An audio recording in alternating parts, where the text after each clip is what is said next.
How you doing? This is John, and welcome to John's Long Box. Today we're looking at Mystery in Space 111.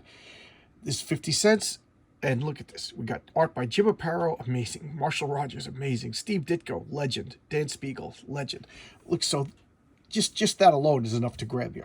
Okay, so now let's talk about why I'm doing this comic. RJ over from the Fourth Age requested this. He asked me if I had it in my collection, and I was like, no, I don't. And I looked it up. It cost me $4 to get it at my comic shop. So I was like, you know what? I was placing an order anyway. So what? I threw an extra $4 in and got this. So I just got all the comics. Like I got this Weird War Tales #2, and plug it in some holes in my collection. So I said I'll read it and I would do a video. So I read this last night right before going to bed. I just got home from work and I figured I'll make a video. So let's talk about that. First off, I had to do a little bit of research on the title Mystery in Space. This is the only issue of Mystery in Space I have, and it's because RJ from the Fourth Age requested it. Now, go over and check out some of RJ's videos. The guy is a very super intelligent guy. He makes like these 20-minute, 30-minute videos, and oh my God, I only listen to him when I'm in my car driving to work because I can't be distracted. I need to concentrate. I'm not smart. Okay, I'm a dummy, and RJ is a smart guy, so I need to give his videos all the attention that I can. So when I'm driving, it's just me on the road and RJ going to work. And I gotta say, the guy is just gives a good logical argument about everything. Even when I disagree with the RJ, I respect what he's saying. He makes a good point, and I'm like, wow, that's interesting. Go check him out. He's been a follower of my channel for a while. Just a good guy. And I showcased his comic book, which was Thomas Valiant, which I liked a lot. Art was great, and the storytelling. He set up a story. He's gonna make another comic sometime soon. Just building on it, and he tells, like, to me, I got like a feeling of classic X-Men, classic New Teen Titans when I read his comic, Thomas Valiant. Okay, so now let's get back to this. I don't have any Mystery in Space. This is the first time I've read Mystery in Space. And I said this a few times. I wasn't a big DC guy growing up. I was more of a Marvel guy. I was the definition of a Marvel zombie when I was a kid. Almost anything by Marvel I would pick up. But DC, I would pick up the sporadic Flash. I would pick up the sporadic Superman, Batman, and then the only comics that I was collecting by DC at this point was the Legion of Superheroes and the New Teen Titans, and they were phenomenal in this time period. Then the Crisis on Infinite Earth came, and I was hooked to DC. So after '85, I know a lot about DC. Okay, enough about that. Okay, this comic, this is it started in 1951. And it was canceled in 1966 at issue, 110. Okay, so it was canceled in 1966 at 110. Now, at this point, DC brought it back. And what year is this? I think it was 1980. DC brought it back, and they just slapped 111. They're just continuing this because for most comic book collectors, at least my age, we were more interested in complete runs and continuing and watching the numbers go by than every 2 months, number one. So it was actually more prestigious to have this continuing the number than it was, say, Mystery in Space #1. I don't know when exactly that started changing. Maybe the late 80s, early 90s, when they just started canceling things and making it #1s all over again. I hate that. I hate that with a passion. This, to me, a lot of respect, DC. You just continued the number. Cool. Unfortunately, it only lasted 7 more issues, and then it was canceled again. But there you go. But not because of this artwork. Look at this. We got Joe Kubert doing this wonderful cover. I love these alien guys in spacesuits, and I kind of appreciate that because I was looking at this cover for a while, and I was like, something about this is striking me, and I couldn't figure it out. And this is what I figured out. These space aliens are wearing spacesuits. How many times do space aliens just come to Earth and they're like naked, or they're just wearing regular clothes or whatever? Like, these space aliens are wearing spacesuits. Why? Because we probably have a hostile environment to them, and they blew up the Capitol building. Everything's destruction. We got this poor little kid who's going to defend us with his little toy gun and his little soldiers. I don't know. Just it's kind of like, what's the word? Dread is all I could think of. I like it. All right, so now we get super scale, giants from the past, present, and future, making models. I tried my hand when I was a kid of making models, and I did not have the patience for it. I'm kind of mad at myself. I made a flying saucer from Lost in Space. I made the Palomino from the movie The Black Hole, and I made an Enterprise, and they look like garbage. So nowadays I'm trying to do, like, I do Monoliths for minis and war games and things like that. I'm not into Warhammer. It's just too much money for me. All right, so let's get back to the comic. Final warning. This story is by Gerald Brown, who I have to admit I don't know much about. Art by Dan Spiegel. Dan Spiegel to me is a classic Superman artist. I just associate that name with Superman a lot. And lettering, Ben Oda.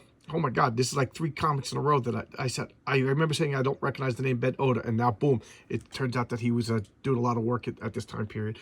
Jerry Serpe, coloring, I don't know anything about him. Now, does anybody know, I always thought that these little numbers over here was like a coloring guide. So I'm sticking to that until I know otherwise. And this up here, this was, if you see, it's on the top of the comic. This tells the newsstand guy when to rip off the cover and return the comic for credit. So they would get like a sheet with like October is pink, you know, November is orange, or December is blue, or whatever. So they would take all the pink comics and rip them and send them back for credit. There you go. And here's, so we have Mystery in Space, Volume 17. Now, normally, when we say volumes, that was how many times the comic was canceled and restarted. But at this period, it's how many years. So this is the 17th year. Keep in mind, it started in 1951, went to 1966, and then started here. So but if we restarted at number 1 today, it would say volume 2 or whatever. It's published 1980. Published monthly. All right, so I'm rambling. Let's look at this. So we got final warning. We got this guy in the glasses lurking out over here. And what's going on? He's sneaking. These aliens are working this, and this turns out to be, this is communication equipment. And the guy is waiting for the opportune moment to make a telecommunication. So why? Why is he doing this? So he's going and he's like, transmission is legal, but that doesn't matter. I gotta make this transmission. So he's warning the Earth: do not come here. Do not have diplomatic relations with these people. Why? This is why. So now we're going back into his mind. They landed. They were treated with pomp and circumstance. The people are waving to him. You know, the first aliens here. You know, look at how happy our people are. And he noticed that his son was playing with frisbee with the kids, and he's like, "Hey, let me look at that toy." And they're playing with a bomb. It's like, what are you playing with a bomb for? He's like, oh yeah, because these people are basically like invulnerable. So this wouldn't hurt them, but it would hurt his kids. So he's just like, why are they so careless around our kids? And then they see that they had like a maid that was like taking care of all their, you know, helping them. An attaché, is that the best word? Like helping them get acquainted to the world. And they were spying on them, taking notes. He's like, okay, what's going on? And then when they were driving out in the city, he noticed that one of the aliens was beating up another species that was doing manual labor, and he's like, what's going on? And they like kind of brushed it off. So he's starting to realize that these people aren't all, these aliens aren't all they seem to be. And then after like this vote, they started to realize that they're warlike. Now the truth is coming out. They're carrying weapons, they're armed to the teeth. And what's going on? Where I found out that all of his children now are captured and they're held in like stasis, so he's gonna sneak out. This diplomatic vote was passed, so now we established diplomatic relations with these alien people, and they were tricking us. So now he's going to send them. Don't talk to, and they inject him with the needle and paralyze him. And I love this. It's from the Beldar SS ambassador Ramish, and it will look at the nerve of this guy.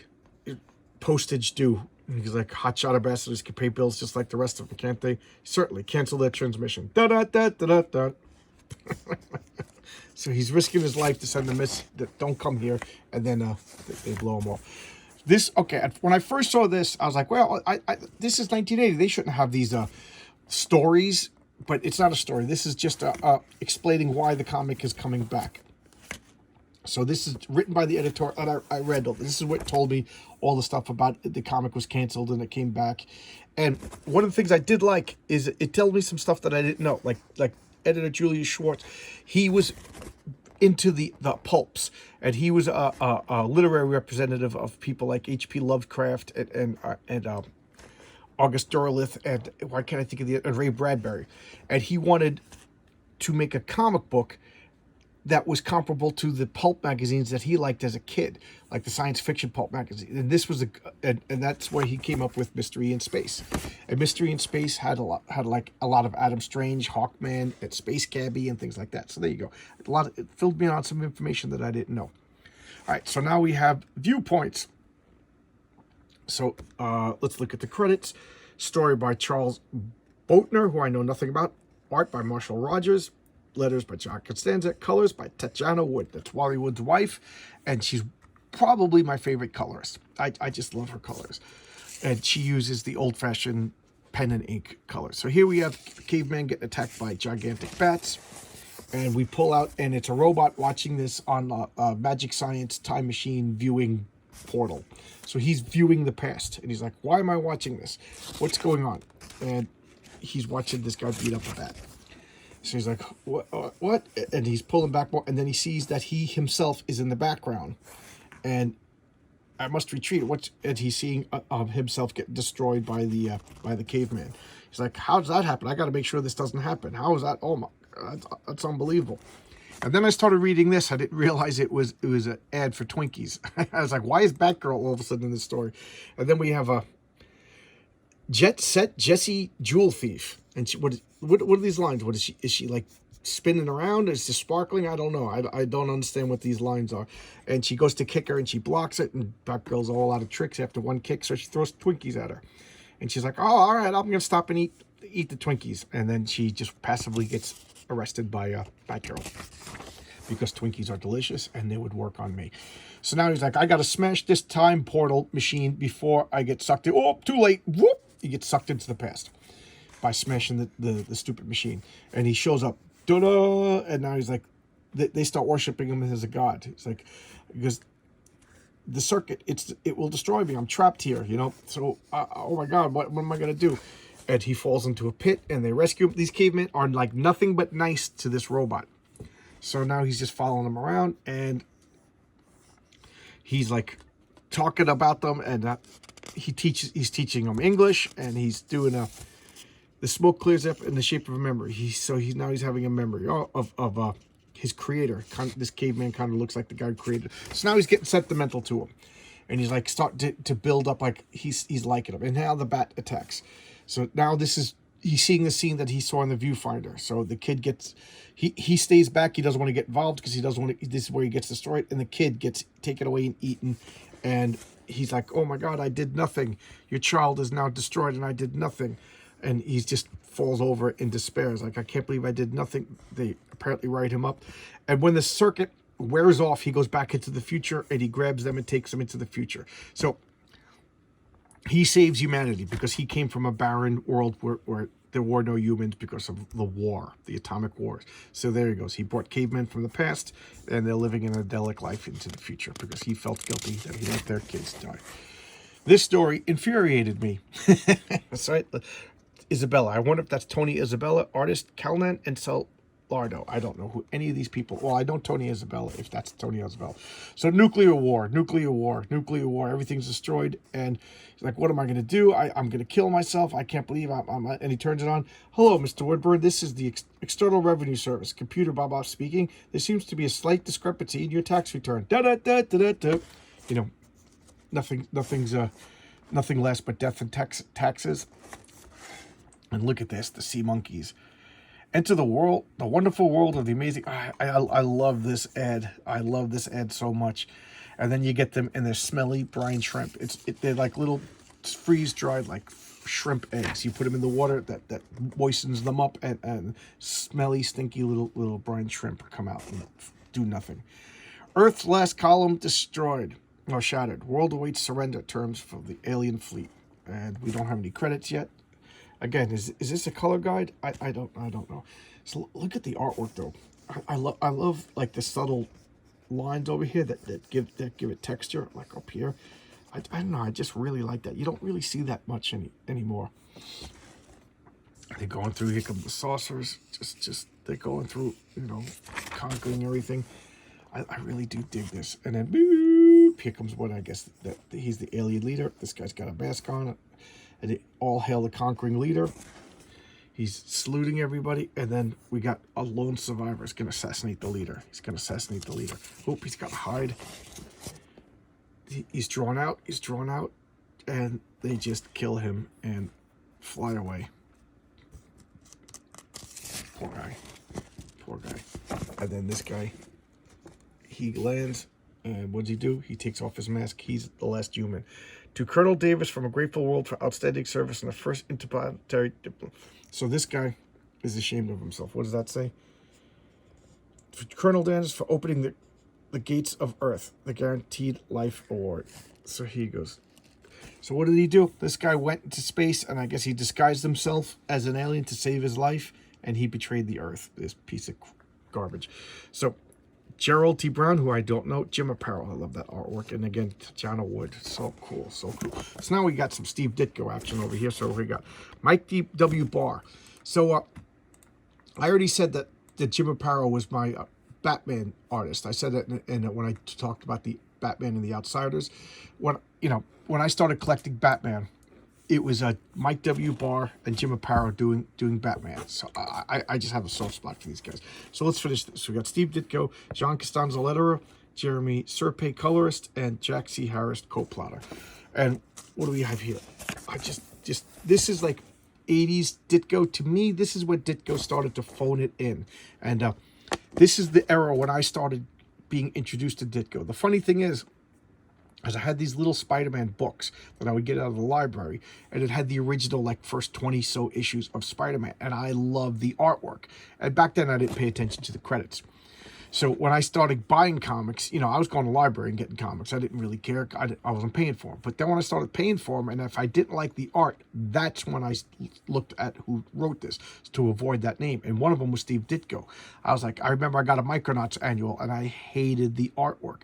To the point where, like, me and my friends, like, we just illogically deduced that Ditko must be the name of a computer program because no human can draw this bad. So it's funny now. Ditko's like a legend in my name. So this guy's going, he's stealing the time machine. Why? Because he wants to do research on fairy tales. Ta-da! And they're all laughing at him. Fairy tales? We thought you were going to do legitimate research. So now he's going out in shame. It's almost there. It's almost ready. Superman and Spider-Man. This is great. This is great. I got to get my oversized comics got destroyed. I don't know what happened, but I had the Treasury editions. They were huge, and they all got destroyed. Every last one of them. I don't know what happened to them. So now he's going back in time, and what does he do? He sees this guy yelling, "You gave away our donkey for beans. You're a fool." And he's like, "But they're magic beans." They're all laughing at him. So he's like, "Oh no, don't laugh at that kid, just like they laughed at me." So he shoots him with magic science ray, and the beans grow up. And they're like, "Oh my God, I wanted to do research into fairy tales, and I just accidentally created Jack and the Beanstalk." So now he sees a house nearby, and the woman is laying. She's gonna die. He's like, "I can't let that girl die." So he disguises himself as a doctor, and he gives her mouth-to-mouth resuscitation, which I thought was pretty clever. And like, "Oh wow, you brought her back to life. Why don't you get married?" And he falls in love with her, and he's like, "Oh no, I just created Sleeping Beauty." I thought that was pretty clever. So now she's going with him in the time machine, and he sees a wizard and this guy battling. So he's gonna go help. And what does he do? He helped with the Sorcerer's Apprentice, and now that I'm not familiar with that fairy tale. I guess that's the Disney story is based on. And this witch woman comes out, and he's like, "Oh no!" And he's fighting this witch woman, and he banishes her. And he's like, "Thanks for helping me. My name's Merlin." Da da da da da. He goes, "My name's I shall serve you forever, Merlin." He's like, so this guy's name is revealed to be Merlin, and that's Arthur Pendragon. And he stays and advises the kid, and he's going to live in jolly old England. Ta-da-da-da-da-da. Next issue on sale during the last week in July. So there you go. More Daisy BB guns. Get some guns. Again, comic books were a different thing. So, again, I love it when people request, because the hardest part for me is finding a comic book. I kind of get like analysis paralysis. I'm like, "Oh, this is a good one. Oh, but this is a good one. Oh, but this is a good one." And I end up laboring over it. So thank you when you guys request a video. It just makes my job that much easier. And if it's in my collection, I pretty much like it anyway. So I was so grateful when RJ picked this for me, because it got me to get a comic that I didn't have in a series that I never read. I never, you know, back in this time period, the early 80s, if it wasn't Superman, Batman, like, or the Flash, or the odd Green Lantern, like, I didn't know anything about DC. So that was pretty cool. And look at this. Look at these: Jim Aparo, Marshall Rogers, Steve Ditko, Dan Spiegel. Jeez, you know, Tony Isabel. This is just, oh my, this is just like a who's who of like the superstars of the time. And with the Joe Kubert artwork on the cover, jeez, it was really good. I know I kind of like was like flipping a few times, but I really did enjoy this. I thought it was fun. And you know, it's funny how like the wheels in the sky keep on moving. No, but like the wheels are in motion. Like, this is the kind of comic that I'm like getting into these days, like science fiction, horror. I kind of feel like I'm losing interest in the superhero stuff, because there's not really that good superhero stuff, except for Thomas Valiant. Get Thomas Valiant, but there's not that much good superhero stuff these days. So I'm leaning more into like mystery, sword and sorcery, and science, and this is pretty cool. So I had somebody request Weird War Tales that got me into a series that I didn't know anything about, and somebody else requested Mystery in Space. So there you go. This is so much fun. I love the feedback. You guys, the interaction is so much fun. All right, so thanks you, RJ. Everybody go check out The Fourth Age. You know, put your glasses on, get a cup of tea, because it's intellectual, unlike my channel. My channel is lowbrow goofball who can't remember anything, and then you're gonna have RJ, who's super smart, and I have a feeling the guy has like a computer hooked up into his brain. All right, so thanks a lot. Thank you, RJ. See you around, everybody. See you tomorrow with another video. Bye bye.